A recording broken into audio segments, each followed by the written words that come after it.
बिस्मिल्लाहिर्रहमानिर्रहीम।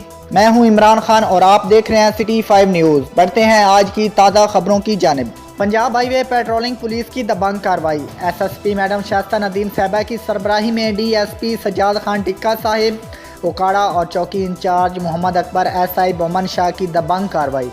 मुर्दार गोश्त फरोख्त करने वाला गिरोह गिरफ्तार कर लिया। तफसीलात बता रहे हैं वकास अली भट्टी।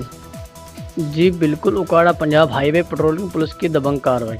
SSP मैडम शाइस्ता नदीम साहिबा की सरबराही में DSP सज्जाद खान टिक्के साहिब उकाड़ा और चौकी इंचार्ज मोहम्मद अकबर SI बमन शाह की दबंग कार्रवाई। मुर्दार गोश्त फरोख्त करने वाला गिरोह गिरफ्तार। कैमरामैन टीम के साथ वकास अली भट्टी, सिटी 5 न्यूज़, दीपालपुर।